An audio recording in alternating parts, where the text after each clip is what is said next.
Bonjour, alors petite vidéo flash, car en manipulant l'oracle, les esprits des sites sacrés pour le ranger, voilà, des cartes se sont manifestées. Voilà, donc je pense que ce sont des messages à mon sens beaucoup plus pour les féminines, du moins celles qui honorent leurs dons, voilà, et pour aussi les masculins qui ont une énergie yin très développée, voilà, comment je le ressens. Donc là on nous dit avec Benedicta Viriditas, le verbe béni, sauvegarder et protéger les eaux sacrées de la vie. Donc là ça parle vraiment de guérison, hein. Aussi qu'on ait un seuil avec ce porche derrière, hein, on a un seuil dans notre vie, on passe à un stade supérieur où on est en osmose avec l'univers et aussi qu'on est en lien étroit avec notre lignée spirituelle, si je peux dire, voilà. C'est vraiment un rapport c'est une druidesse, hein, donc voilà, un rapport très fort avec les ancêtres aussi, je le vois comme ça. Et là c'est vraiment ça parle vraiment du cœur, hein. Donc c'est vraiment le chakra du cœur qui est bien ouvert et qui est en osmose avec l'univers pour être en réceptivité là. Donc avec cette coupe là placée vraiment là, au niveau du plexus solaire en plus, hein, c'est être en réceptivité des bénédictions qui peuvent arriver, des inspirations et de la guérison, bien entendu, puisque ça parle, cette couleur verte, bien sûr, parle de guérison. Et on voit qu'elle a le chakra du cœur, voilà, comme s'il était ouvert, hein, puisque cette goutte qui est là, pendentif qui forme une goutte, là, forme un peu comme une ouverture aussi. Il y a puis bien sûr le troisième œil qui est ouvert aussi, hein, on voit qu'elle a comme un bijou qui montre comme un œil à cet endroit-là. Et il y a vraiment une osmose, elle a un accord avec une harmonie avec ses dons et une acceptation. Descendez dans le puits sacré de votre subconscient. Vous avez le pouvoir de guérir et de vous régénérer. L'eau était vénérée car on pensait qu'elle jaillissait en bouillonnant du corps de la grande déesse. On lui prêtait donc des pouvoirs de guérison et sa sagesse. Au cours d'un rituel, les gardiens du puits saints le décoraient de fleurs, en signe de gratitude et de dévotion au fluide sacré. Ce rituel était habituellement accompli par 3 jeunes filles. Dans ce tableau, la druidesse tient dans ses mains le Graal vert, symbole de régénération, devant une de ces anciennes chapelles que l'on trouve en Cornouailles. Les anciens alchimistes considéraient le vert comme la couleur de la divinité, tandis que dans la symbolique ecclésiastique, Benedicta Viriditas, le vert béni, est la couleur du Saint-Esprit. Donc il y a vraiment une communication avec l'au-delà, avec l'invisible, avec le céleste. Une communication qui élève aussi, parce qu'on voit pas très bien au-dessus, voilà, le symbole comme des ailes, comme un oiseau, voilà. Ensuite, la seconde carte qui s'est présentée, voilà, je la mets à côté. Voilà. Le troisième pilier. Alors, ça parlait de 3 femmes, hein, dans le rituel du premier, on parle de rituel, hein. Donc c'est vraiment se reconnecter à la sagesse ancestrale, hein, aussi, et reconnaître ses dons. Reconnaître ses dons et les pratiquer du coup, hein, les mettre en pratique. Et poursuivre la mission, hein, la mission de la lignée aussi. Soyez l'espace de pouvoir entre les pôles contraires. Donc là, on retrouve le vert, hein, on retrouve la couleur du vert, du chakra du cœur, mais aussi le bleu, le bleu derrière, le chakra de la gorge aussi, comme si le chakra de la gorge était bien ouvert aussi, et en connexion avec le Saint-Esprit, avec le spirituel. On le voit tout autour, il y a du bleu, du vert. Et là, on dirait qu'il y a une rose couchée, enfin, bleue. C'est difficile de voir ce qu'il y a dans les symboles. En tout cas, les couleurs qui prédominent, c'est le vert et le bleu. Donc le bleu de la communication, le bleu du chakra de la gorge, de la communication avec le Saint-Esprit, mais aussi la communication avec son âme et avec ce que l'on désire exprimer aussi. Et là, on voit que cette jeune fille est en train de faire un rituel, justement, elle tend la coupe vers le haut.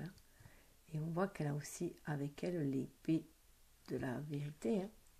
L'épée, elle tient aussi apparemment une bourse à côté, donc une idée de matérialité. Et elle est revêtue d'une robe de templier. Donc c'est vraiment une quête, voilà. Elle est arrivée au bout de sa quête, elle aussi, là, elle possède le Graal, sauf que là, il est orange aussi, donc ça fait aussi penser au chakra du plexus solaire, et aussi à la source divine, et à notre âme, bien sûr, cette lumière à l'intérieur de nous qui se reconnecte à la lumière divine. Vous êtes le Graal, au centre équilibré de la création. Vous pouvez réaliser tout ce que vous concevez. Tout dans le monde que nous connaissons porte une charge positive et négative. La troisième propriété consiste dans la création elle-même. De l'interaction des deux premières résulte la puissante troisième pointe du triangle, symbole de la manifestation parfaite. Il n'existe rien au monde que vous ne puissiez faire concevoir et mettre en forme. La templière du tableau est à la fois pèlerine, guerrière spirituelle et créatrice. Elle porte sur elle tous les symboles des expériences qui, en l'élevant, lui ont donné son pouvoir de réalisation. L'épiphanie, figurée par la réception du Graal, est la prise de conscience de notre divin potentiel humain. Donc c'est vraiment reconnaître sa part divine. En plus, ça forme une croix, là, donc on est aussi dans la croyance, dans l'espoir, et il y a aussi, bien sûr, les 4 éléments, les 4 directions. Pour moi, il y a aussi les 4 directions, les 4 éléments. Ils vont centrer la terre et ciel, et bien aligner aussi autant verticalement qu'horizontalement. On est bien centré. On est entre les deux mondes, entre le monde visible et invisible, prêt à matérialiser nos inspirations. Voilà. Il y a la maîtrise des deux polarités et de l'énergie yin et yang, bien entendu, et aussi de notre côté spirituel et de notre côté humain. Et en plus, ça me fait penser à je parlais des flammes jumelles qui étaient sur le point de converger ensemble. Et donc, je parlais de 2 points qui convergeaient, donc qui allaient former un 3e point. Voilà.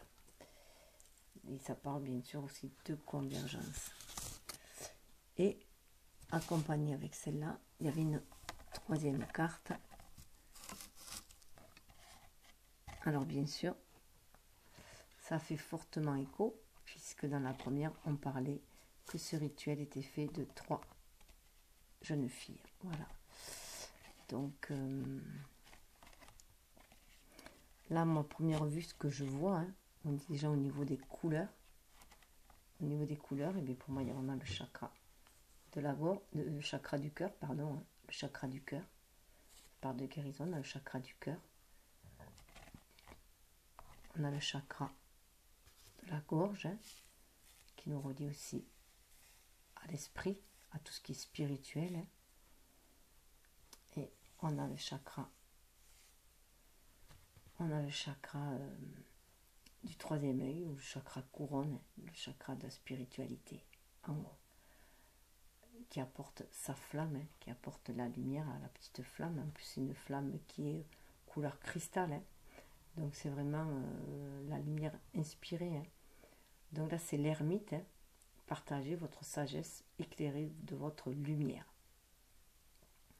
Donc, on demande, c'est la mission, hein, c'est vraiment la mission de vie qui est de là de partager la sagesse acquise et d'éclairer de cette lumière-là, justement. Éclairer la lanterne des autres aussi, hein. Avec notre propre lanterne, on fait passer ce feu sacré de mèche en mèche, si je peux dire, hein, de lampion en lampion, d'âme à âme, hein, tel un pèlerin. Il y a le bâton du pèlerin aussi. Hein.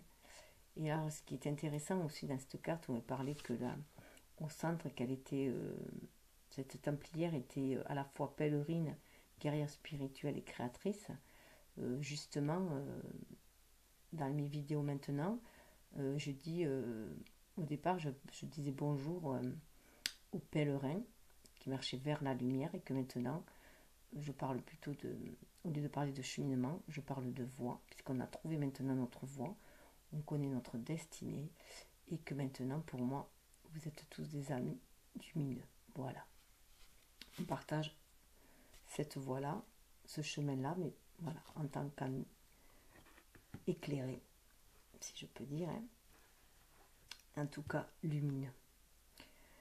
Et donc, voilà, là, on voit vraiment que, avec cette couleur parme, hein, ça parle vraiment de spiritualité. Et elle est prête à offrir cette part de spiritualité en elle. Voilà. Qui élève, on voit le monde derrière, hein, qui élève.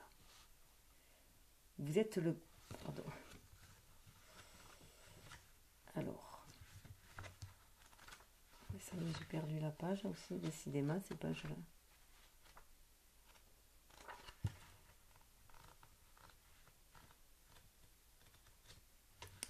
J'étais...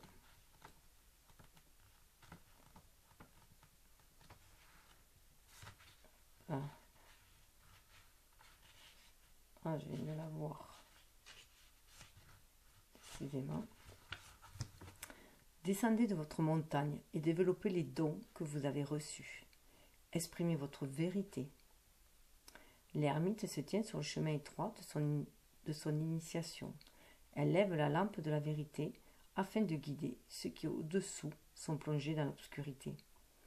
À l'arrière-plan du tableau, le soleil se lève sur le flanc nord-ouest du mont Shasta, le matin de la convergence harmonique. Les boutons de feuilles sur son bâton représentent la vie nouvelle qui commence à prendre forme et la sagesse qui attend d'être enseignée. Son voile figure la protection reçue dans son isolement tandis qu'elle traverse son monde intérieur. Le bâton symbolise le pouvoir magique du pèlerinage. Sa lampe est le fruit de cette introspection. Elle éclaire le monde tout en se reflétant dans ses yeux. Donc là aussi on dit descendez de votre montagne et développez donc que vous avez reçu. Exprimez votre vérité, c'est qu'il est temps maintenant qu'on s'est déjà élevé spirituellement, hein, qu'on est passé à un autre stade, de redescendre pour diffuser cette lumière-là, hein, cet enseignement-là, et pourquoi pas, et aussi initier d'autres, hein, éclairer ceux qui sont dans l'ombre. Et ça rejoint bien, du coup, en plus, avec ces deux cartes-là. Ces deux cartes-là, en fait, convergent bien avec celle-là du milieu. Le vert qu'on a là, le chakra de la gorge, et la spiritualité, exprimée avec tout ce bleu-là autour. La spiritualité, d'ailleurs, là, c'est violet aussi en haut. Donc ces deux-là, en fait, convergent dans celle-là. Hein, et montrent bien qu'on a ce pouvoir-là d'agir dans la matière, maintenant qu'on est réunis, qu'on est bien centré, terre et ciel, et qu'on est dans notre complétude. Voilà, entre notre être spirituel et notre être incarné. Voilà, c'était le petit message que j'avais à vous faire passer. Donc de tenir bon aussi, hein, maintenant que vous avez atteint ce stade-là. Voilà, se concentrer dessus, hein, se concentrer dessus et développer ses dons tout en les partageant. Hein. Et puisque c'est aussi en forgeant qu'on devient forgeron. Hein. Donc plus on apporte de la lumière, et plus on est aussi lumineux, hein, tout en aidant les autres à illuminer leur propre lumière. Voilà. Apporter sa lumière, pour moi, c'est aussi, en fait, c'est juste apporter une étincelle, en fait, qui va réveiller la propre lumière de chacun. Voilà, tout simplement. Puis chacun a cette braise en lui, hein, au niveau de son âme, il a cette braise de lumière en lui, en fait. Donc il manque juste une petite étincelle pour que le feu reprenne. Voilà. Donc ce que nous on fait en tant qu'artisan de lumière, hein, si je peux dire, j'ai même un peu de mal à y croire en fait aussi, hein, que j'en suis là, mais bon, c'est un fait. Et je m'aperçois que j'apporte de la bienveillance, en tout cas, ça c'est certain, puisque je le fais avec bienveillance, mais que j'apporte apparemment aussi de la lumière à certains. Donc j'en suis très heureuse. Et voilà, donc ça me fait chaud au cœur aussi, et en tout cas, ça m'éclaire, voilà, en même temps. Tout en éclairant les autres, je m'éclaire moi-même, voilà. Ça intensifie en fait la lumière. Toutes ces petites lumières, toutes ces petites lucioles que nous sommes en fait, fait un gros feu de joie. Voilà. Donc je vous dis namasté et à bientôt.